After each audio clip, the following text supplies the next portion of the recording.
الحمد لله نحمده ونستعينه ونستغفره ونعوذ بالله من شرور أنفسنا وسيئات أعمالنا. من يهده الله فلا مضل له ومن يضلل فلا هادي له، وأشهد أن لا إله إلا الله وحده لا شريك له، وأشهد أن محمدا عبده ورسوله. ما بعد. We continue the biography of the Prophet ﷺ. We left it yesterday in the section where we spoke about Hashim, one of the grandfathers of the Prophet ﷺ. This is why the Prophet ﷺ is referred to as a Hashimite in relation to this grandfather of his, Hashim, that we said got married in Medina, and then he went back to Syria and he died there, and one of his children, Abdul Muttalib, was born to him. Abdul Muttalib is the grandfather of the Prophet ﷺ, the direct grandfather. So Hashim is the father of the Prophet ﷺ, grandfather. And the son that was born to Hashim grew up in Medina with his uncles, maternal uncles, and his paternal uncles did not know of his existence until later on. And as we said before, the tribe, the Quraysh at the time, they used to vie for who's going to serve the pilgrims, because it was an honor for them to serve the pilgrims. So when Hashim died, and he was the one that was in charge of taking care of the pilgrims, his brother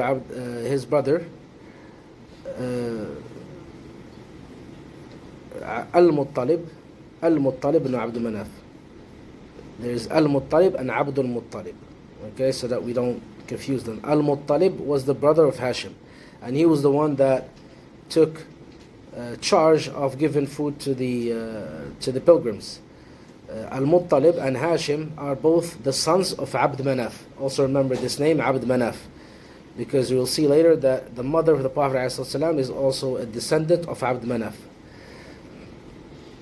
So when the son of Hashim, called Abdul Muttalib means slave of Al-Muttalib. So when he reached the age of boyhood, his uncle Al-Muttalib, that was in Mecca, heard of him finally, and then he went to Medina to bring him with him. When Al-Muttalib saw his nephew Abdul Muttalib, his tears filled with his eyes filled with tears and rolled down his cheeks. So he embraced him and took him on his camel. The boy, however, Abdul Muttalib, abstained from going with him to Mecca until he took his mother's consent. Now Al-Muttalib asked the mother of Abdul Muttalib to send the boy with him to Mecca, but then she refused. Because obviously when he's going to go with him to Mecca, that's it, he's going to separate from his mother, and rarely will he see her, and maybe he'll never see her again. But she refused. But he managed to convince her, saying, your son is going to Mecca to restore his father's authority and to live in the vicinity of the sacred house. So this in itself was an honor. Because as we said, Hashim, the father of Abdul Muttalib, was the one taking care of the Kaaba, and now he's telling her, your son will take after his father, will take the legacy of his father.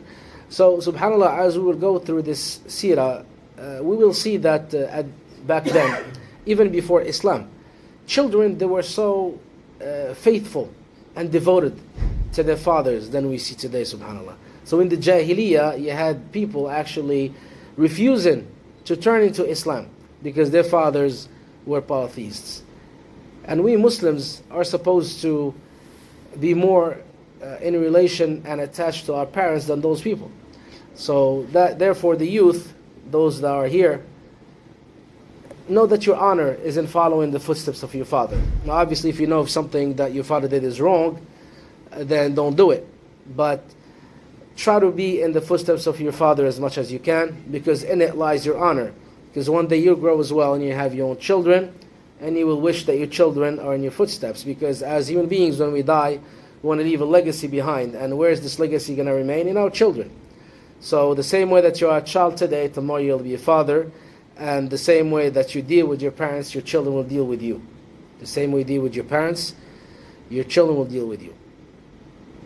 So Al-Muttalib told the wife of his late brother, your son is going to Mecca to restore his father's authority and to live in the vicinity of the sacred house. There in Mecca, people wondered at seeing Abdul Muttalib. So here, Al-Muttalib was riding a camel and behind him was a youth. So they thought that this youth was his slave. That's why they called him Abdul Muttalib. But he was not really his slave, it was his nephew. So this is the origin of this name, Abdul Muttalib. And Abdul Muttalib, as we said, is the grandfather of the Prophet ﷺ. So this is why we're going back this far, because we hear the Hashemite family. This is where the nickname is coming from. It's coming from Hashim, who was the father of the grandfather of Muhammad ﷺ. So they considered him the slave of Al-Muttalib, but Al-Muttalib told them, he is not my slave, he is my nephew, the son of my brother Hashim. The boy was brought up in Al-Muttalib's house, but later on Al-Muttalib died in Bardman in Yemen. So subhanAllah, back then people used to travel for trade, and it was normal for them to die in whichever land they traveled to. We'll see later that even the father of the Prophet ﷺ died in Medina when he went for a trade in Yemen, trade in Sira rather. So it feels kind of like a lonely life, right? Like traveling for months alone and then dying there. Your family don't even know what happened to you.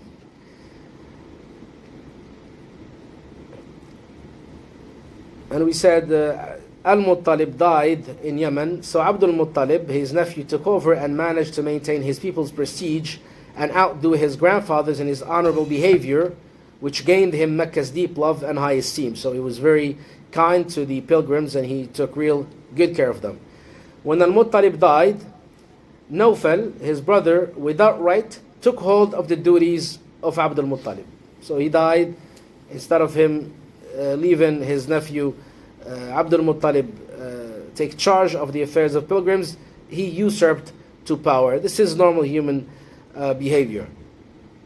So Abdul Muttalib asked for help from the tribe of Quraysh, but they abstained from extending any sort of support to either one of them because they said, you are family, we're not going to get involved in the family feud. Consequently, Abdul Muttalib wrote to his uncles of Bani Najjar in Medina. Remember, his mother was in Medina, right? So he wrote to his uncles of Bani Najjar in Medina to come to his aid. And his maternal uncle, named Abu Sa'd bin Adi, his mother's brother, marched to Mecca at the head of 80 horsemen and camped in Al-Abtah in Mecca. Abdul Muttalib received the men, his uncle and the 80 men that were with him, and invited them to go to his house to take care of them and host them. But Abu Sa'd, his uncle, said, not before I meet Nawfal.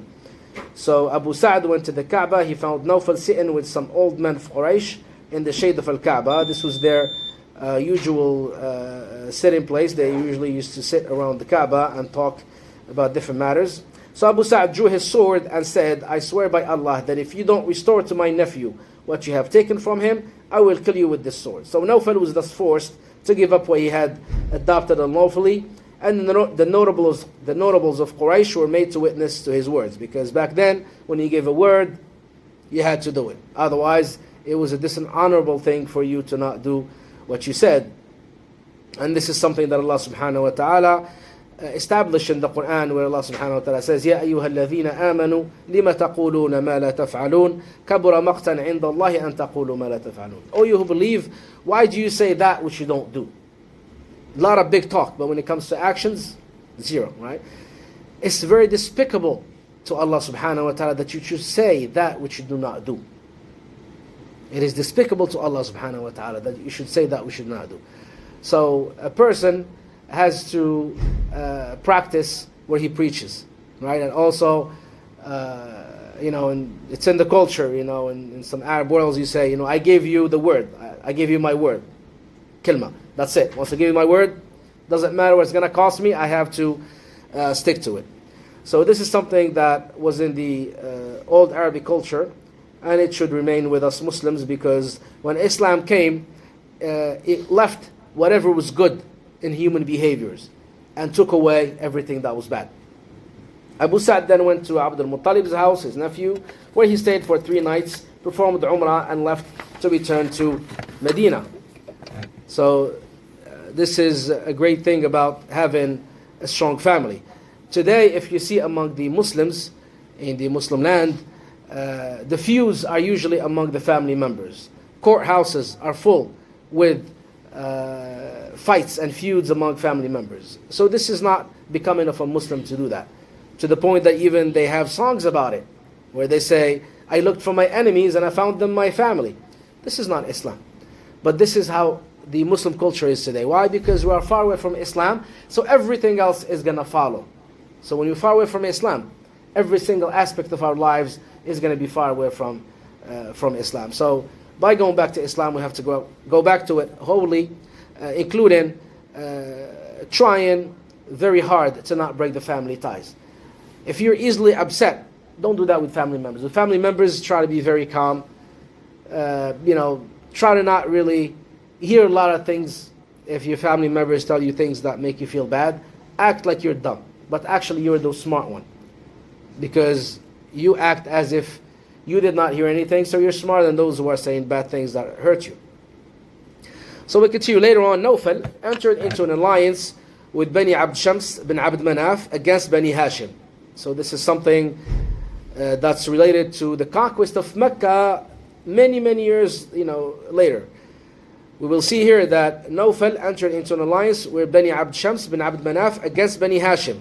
When Khuza'a, a tribe of Mecca, there is one known, so that Bani al-Najjar from Medina came all the way from Medina to support Abdul Muttalib while he was related to them.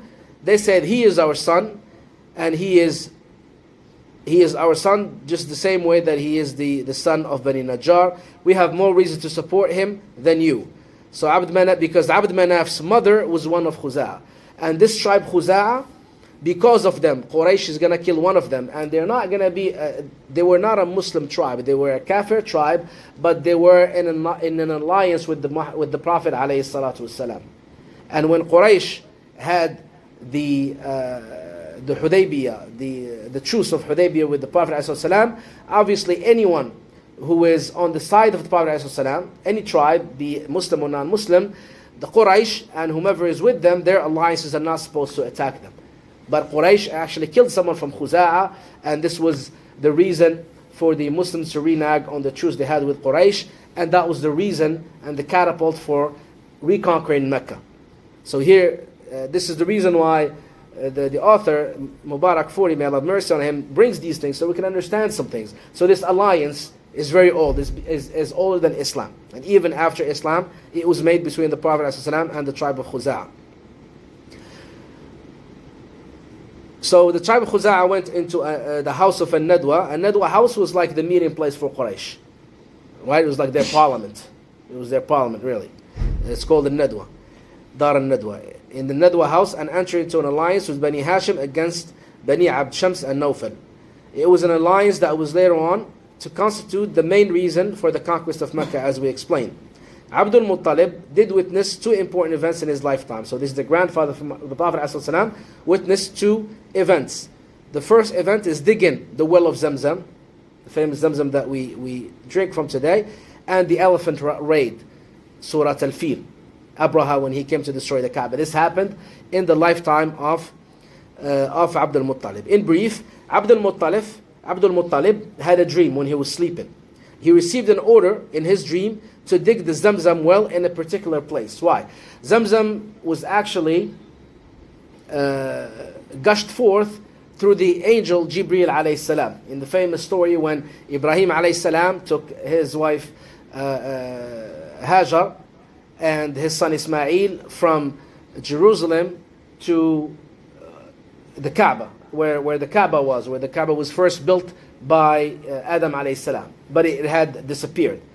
The base of the Kaaba was still there, but it could not be seen. Whatever is above ground was not there. So he left them there in a desert, an open desert. So Hajar asked Ibrahim alayhi salam, did Allah order you to do this? Ibrahim alayhi salam nodded yes. So she said that Allah subhanahu wa ta'ala is not going to let us perish. She had tawakkul, she had faith in Allah subhanahu wa ta'ala. Right? And then after that, as you know, the famous story, she suckled the Ismail alayhi salam for however Allah willed until she had no more milk, and then she started going looking for water. She would go from Mount Safa, because it was it's actually a mountain. If you go to Umrah, you see it today, it's actually a mountain. That's why you have like 2-3 levels. It was actually a mountain. It still is there. I mean, it's much lower than it was before, but it's a mountain. She would go to the top of the mountain so that she could look to see if there are any birds or any sign of life. And then she would come back down to try to go to the other mountain, which is called the Marwa. And then between them, there was a valley. So when she descended in the valley, she ran so that she doesn't lose sight of Ismail alayhi salam. This is why we run between the two green markers in Umrah. For people that have gone to Umrah and Hajj, there are green markers. When you go there, it's a sunnah for men to run as fast as they could. Why? Because Hajar, when she reached that level, that area, it was a valley. So that she doesn't lose sight of her baby Ismail alayhi salam, she would run to come down and back up from that valley and be able to see her son. And then she would go to the other mountain called the Marwa. She would climb on top of the mountain to again see if there is any sign of life. This is where this ritual of Safa al-Marwa is coming from. Tell us what those that are calling for women's rights, what kind of ritual did they do for mankind? Nothing, right? Just big talk, right? So after that, there's a tribe of Jurhum that came from Yemen. Tribe of Jurhum came from, actually before that. So finally, Jibreel alayhi salam came and he struck the ground with the tip of one of his wings. Jibreel alayhi salam has 600 wings in his actual creation. Jibreel alayhi salam is mighty. It has 600 wings. As the Prophet ﷺ said, when he stands, he fills between the earth and the sky. Jibreel alayhi salam. This is just one angel. So he's huge, and this is mentioned in the Quran. So Jibreel alayhi salam made the water gush, and then when Hajar saw the water, she was afraid that the water would basically come out and then just go into the desert and be absorbed. So she told him, Zam, Zam, that means stop, stop. This is what Zamzam means. Zam means stop. So she tried to stop. That's why the Prophet ﷺ said, may Allah have mercy on our mother Hajar. If she did not say Zamzam, Zamzam would have been a one river. But still, look at the miracle, thousands of years. How many millions or billions of people have drunk from that well? In Mecca, in Medina, subhanAllah, it's still there, right? I mean, we know that there's drought everywhere in the world, but for Zamzam, alhamdulillah, it's still gushing with the authority of Allah subhanahu wa ta'ala. So this is Zamzam. After that, the tribe of Jurhum from Yemen came. They were Arabs. They had some good behavior. Even though she was a woman with a kid, they did not just kill her or take her as a slave and take over her well. They asked her for permission to use the water. These are real men, right? So, long story short, they took place there, and then the city of Mecca was established, and Ibrahim alayhi salam later on came, and he rebuilt the Kaaba with Ismail alayhi salam.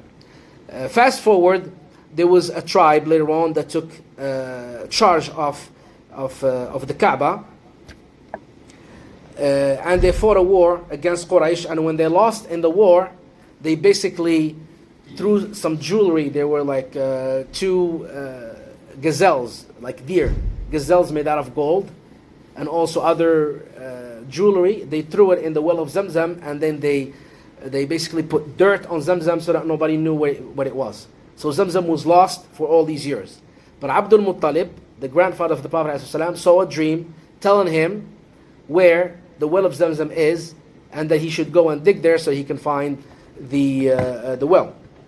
So this is the meaning of received an order in his dream to dig the Zamzam well in a particular place. He did that and found the things that the Jurhum tribe are the ones that were defeated. So they buried their when they were forced to evacuate Mecca. They buried the swords, the armor, and the 2 deer of gold. So this is what they buried there. The gate of the Kaaba was stamped from the gold swords and on the 2 deers. In other words, he took out the deer and the swords that are made out of gold, and he put them by the door of the Kaaba. So this is the first thing that he did. But when the well of Zamzam gushed the water forth, the Quraysh, the tribe, made a claim to partnership in the enterprise. They told Abdul Muttalib, we are your partners in this Zamzam well. You're not going to take charge of it alone. But Abdul Muttalib refused their demands on the grounds that Allah subhanahu wa ta'ala had singled him out for this honorable job, because he was the one that saw the dream. In order for them to settle the dispute, Abdul Muttalib and the tribe of Quraysh, they agreed to consult Bani Sa'd's diviner. So basically at the time, in the Jahiliyyah, when any big matter arose, the diviner, the soothsayer, the one that deals with the jinn, is the one that people go to. Just like some Muslim countries today.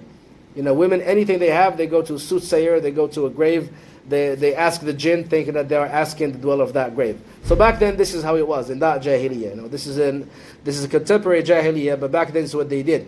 They went to Bani Sa'd's diviner, because they deal with the shayateen, and the shayateen, they steal what the angels discuss between them, either in the lowest heaven, or as some scholars said, even in the clouds.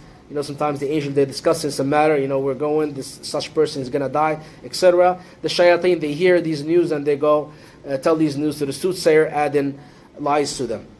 So they went to Bani Sa'd's diviner. On their way, Allah subhanahu wa ta'ala showed them His signs that confirmed Abdul Muttalib's privilege about the sacred spring of Zamzam. Only then did Abdul Muttalib make a solemn vow to sacrifice one of his adult children to Al-Kaaba if he had 10. So basically on their way to the diviner, all of the camels ran away. They had no more water. They were ready to die. Each one of them buried his own grave and they sat in them.